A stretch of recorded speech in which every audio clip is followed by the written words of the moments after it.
बच्चों, आज हम पढ़ेंगे क्लास 9th सामाजिक अध्ययन के अंतर्गत भारत और समकालीन विश्व विषय का तीसरा अध्याय नाथसीवाद और हिटलर का उदय। हम आपको बताएंगे बच्चों इस पाठ से संबंधित प्रश्नों के उत्तर। तो चलिए शुरू करते हैं। सबसे पहला प्रश्न है यहाँ पर आपका, वाइमर गणराज्य के सामने क्या समस्याएं थी।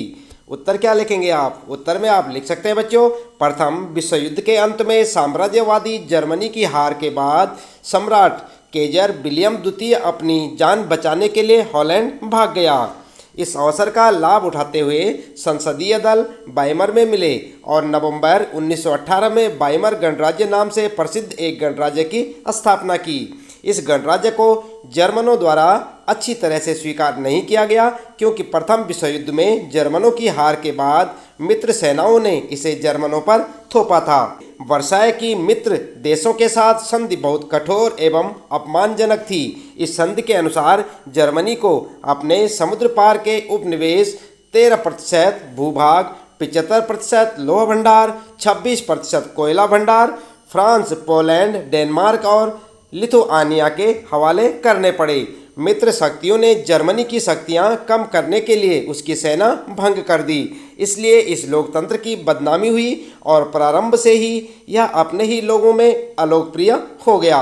बहुत से जर्मन वासियों ने नए लोकतंत्र को ही युद्ध में पराजय तथा वर्साय में अपमान का जिम्मेदार माना। वाइमर गणराज्य का समर्थन करने वाले लोग जैसे समाजवादी, कैथोलिक, डेमोक्रेट आदि इसकी कमजोर स्थिति के कारण कंजर्वेटिव नेशनलिस्ट सर्कल का आसान निशाना बन गए। जर्मनी ने युद्ध बड़े स्तर पर ऋण लेकर लड़ा था और उसे युद्ध का हर्जाना सोने के रूप में देना पड़ा। जर्जर सोने के भंडारों, संसाधनों की कमी तथा लाचार आर्थिक हालात के चलते वाइमर गणतंत्र हर्जाना दे पाने की स्थिति में नहीं रह गया था। इस हालात में नवजात गणतंत्र को इसके पड़ोसी देशों के विरोध का सामना करना पड़ रहा था, क्योंकि उन्होंने इसके अग्रणी औद्योगिक क्षेत्र रूस के कोयला भंडारों पर कब्जा कर लिया था। जर्मनी में चारों ओर तबाही, भुखमरी और निराशा व्याप्त थी। देश अति महंगाई के दौर से गुजर रहा था और गणराज्य लोगों की आर्थिक समस्याओं का समाधान करने में विफल रहा।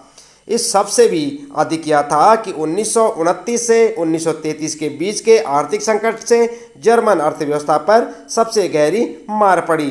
ठीक है बच्चों, तो इस प्रकार से आप अपने इस पहले प्रश्न का उत्तर लिख सकते हैं। अच्छे से लिखें और साथ साथ याद भी करें। इसके बाद बच्चों फिर शुरू होता है आपका दूसरा प्रश्न। इस बारे में चर्चा कीजिए कि 1930 तक आते आते जर्मनी में नाथसीवाद को लोकप्रियता क्यों मिलने लगी।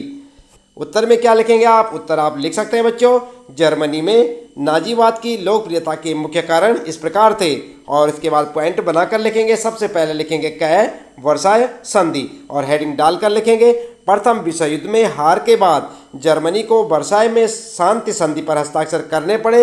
यह संधि जर्मनों के लिए इतनी कठोर तथा अपमानजनक थी जिसे वे अपने दिल से स्वीकार नहीं कर सकते थे और अंततः इसने जर्मनी में हिटलर के नाजीवाद को जन्म दिया। जर्मनी के लोग हिटलर को जर्मनी की खोई हुई प्रतिष्ठा पुनः दिलाने वाले प्रतीक के रूप में देखते थे। इसके बाद दूसरा लिखेंगे बच्चों, दूसरा पॉइंट लिखेंगे आर्थिक संकट और हेडिंग डालकर लिखें, 1929 से 1933 के बीच के वैश्विक आर्थिक संकट से जर्मन अर्थव्यवस्था पर सबसे गहरी मार पड़ी। देश अति मुद्रास्फीति के दौर से गुजर रहा था। इस समय के दौरान नाजीवाद जन आंदोलन बन गया। नाजी प्रोपेगेंडा ने बेहतर भविष्य की आशा जगाई।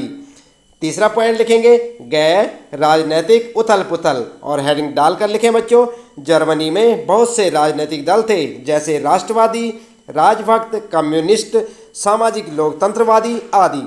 यद्यपि लोकतंत्रात्मक सरकार में इनमें से कोई भी बहुमत में नहीं था। दलों में मतभेद अपने चरम पर थे। इसने सरकार को कमजोर कर दिया और अंततः नाजियों को सत्ता हथियाने का अवसर दे दिया।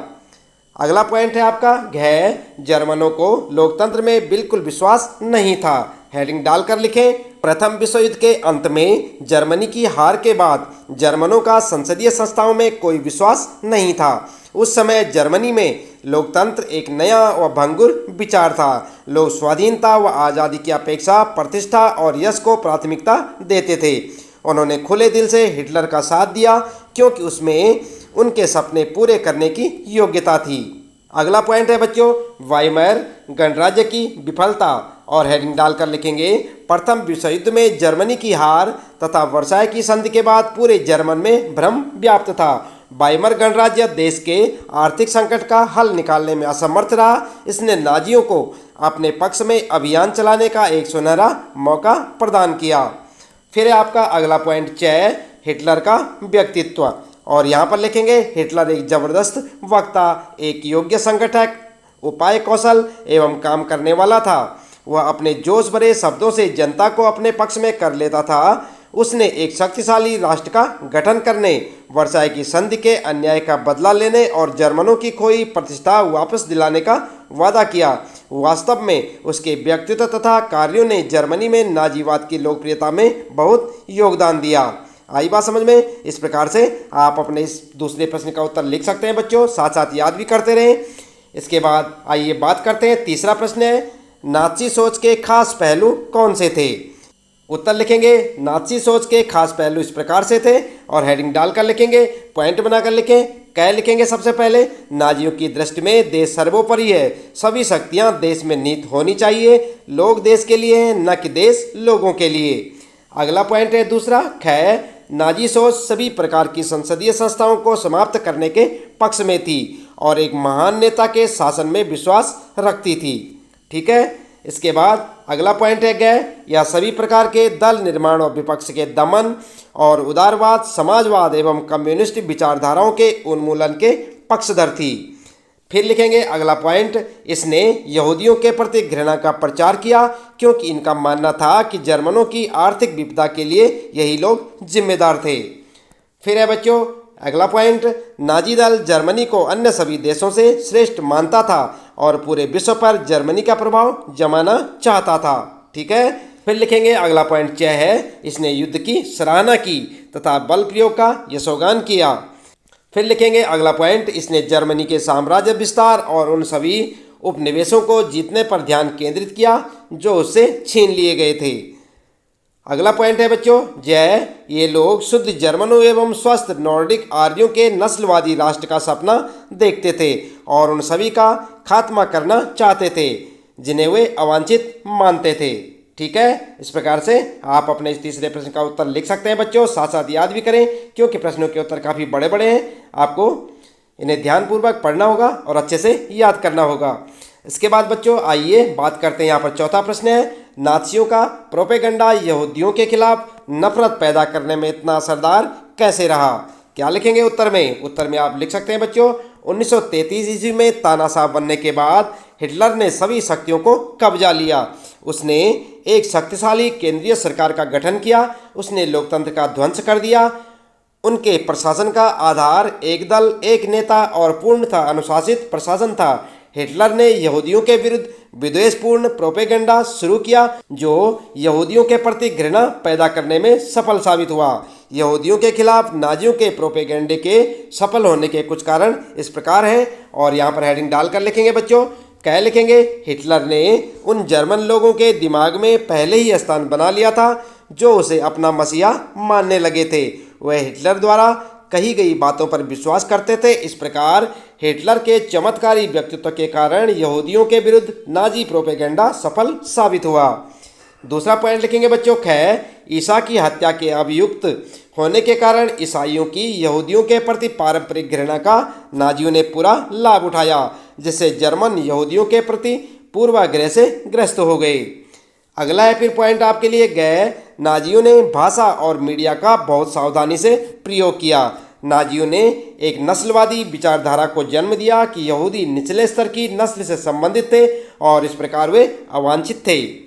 अगला पॉइंट है बच्चों फिर नाजियों ने प्रारंभ से उनके स्कूल के दिनों में ही बच्चों के दिमागों में भी यहूदियों के प्रति नफरत भर दी। जो अध्यापक यहूदी थे उन्हें बर्खास्त कर दिया गया और यहूदी बच्चों को स्कूलों से निकाल दिया गया। इस प्रकार के तरीकों एवं नई विचारधारा के प्रशिक्षण ने नई पीढ़ी के बच्चों में यहूदियों के प्रति नफरत फैलाने और नाजी प्रोपेगेंडा को सफल बनाने में पूर्णतः सफलता प्राप्त की। अगला पॉइंट है फिर बच्चों यहूदियों के प्रति नफरत फैलाने के लिए प्रोपेगेंडा फिल्मों का निर्माण किया गया रूढ़िवादी यहूदियों की पहचान की गई एवं उन्हें चिन्हित किया गया। उन्हें उड़ती हुई दाढ़ी और कप्तान पहनने दिखाया जाता था। फिर लिखेंगे अगला पॉइंट, उन्हें केंचुआ, चूहा और कीड़ा कहकर संबोधित किया जाता था। उनकी चाल की तुलना कुतरने वाले छुछुंदरी जीवों से की जाती थी। आई बात समझ में? इस प्रकार से आप अपने इस प्रश्न का उत्तर लिख सकते हैं बच्चों। फिर देखते हैं यहाँ पर 5वां प्रश्न आपके लिए, नाज़ी समाज में औरतों की क्या भूमिका थी?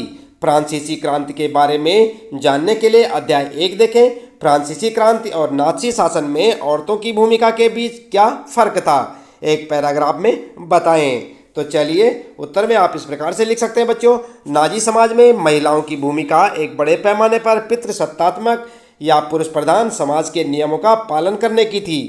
हिटलर ने महिलाओं को जर्मनी की सबसे महत्वपूर्ण नागरिक कहा था, किंतु यह केवल उन आर्य महिलाओं तक ही सच था जो शुद्ध एवं वांछित आर्य बच्चे पैदा करती थी। उन्हें अच्छी पत्नी बनने और पारंपरिक रूप से घर को संभालने व अच्छी पत्नी बनने के अतिरिक्त एकमात्र मातृत्व लक्ष्य की प्राप्ति की ही शिक्षा दी जाती थी।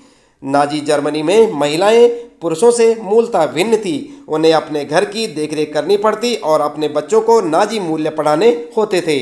जो माताएं नस्ली तौर पर वांछित दिखने वाले बच्चों को जन्म देती उन्हें इनाम दिए जाते थे और कई प्रकार की सुविधाएं पाती। दूसरी ओर वे औरतें जो यहूदी, पॉलिश और रूसी पुरुषों से शादी करके नस्ली तौर पर अवांछित दिखने वाले बच्चों को जन्म देती उन्हें बुरी तरह दंडित किया जाता और ऐसा माना जाता जैसे कि उन्होंने कोई दंडनीय अपराध किया हो। इस प्रकार नाज़ी समाज में महिलाओं के साथ बराबरी का व्यवहार नहीं किया जाता था। यह फ्रांसीसी क्रांति में महिलाओं की भूमिका के मुकाबले सर्वथा उलट था, जहां महिलाओं ने आंदोलनों का नेतृत्व किया और शिक्षा एवं समान मजदूरी के अधिकार के लिए लड़ाई की। उन्हें राजनैतिक क्लब बनाने की अनुमति थी और फ्रांसीसी क्रांति के बाद उनका स्कूल जाना अनिवार्य कर दिया गया था। ठीक है, तो इस प्रकार से आप महिलाओं की दशा के बारे में यहाँ पर इस प्रश्न का उत्तर लिख सकते हैं बच्चों।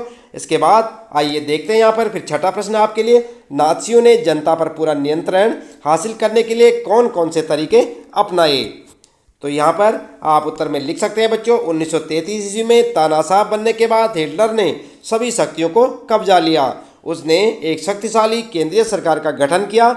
उसने लोकतंत्र को विध्वंस कर दिया। उनके प्रशासन का आधार एक दल, एक नेता और पूर्णतः अनुशासित प्रशासन था। सभी विपक्षी दलों का कठोरता से दमन किया गया। नाज़ी दल को छोड़कर बाकी सभी दलों पर रोक लगा दी गई। विपक्षी दलों के नेताओं की या तो हत्या कर दी गई या उन्हें जेल भेज दिया गया। वह अपने ही दल के उन लोगों को सजा देने में नहीं हिचकिचाता था जो उनकी विचारधारा पर खरे नहीं उतरते थे। जर्मनी एक पुलिसिया देश था। पूरे समाज को नाज़ियों के हिसाब से नियंत्रित और व्यवस्थित करने के लिए विशेष सुरक्षा बलों जैसे कि स्टॉर्म ट्रूपर्स या एसए के अलावा गेस्टापो यानी कि गुप्तचर राज्य पुलिस, अपराध नियंत्रण पुलिस एसएस यानी सुरक्षा बल एसडी का भी गठन किया गया। हिटलर के जर्मन साम्राज्य की वजह से नाज़ी राज्य को इतिहास में सबसे खूंखार आपराधिक राज्य की छवि प्राप्त हुई। नाज़ियों ने जर्मनी की युद्ध में हार के लिए यहूदियों को जिम्मेदार ठहराया। यहूदी गतिविधियों पर कानूनी रूप से रोक लगा दी गई और उनमें से अधिकतर को या तो मार दिया गया या फिर जर्मनी छोड़ने के लिए बाध्य किया गया।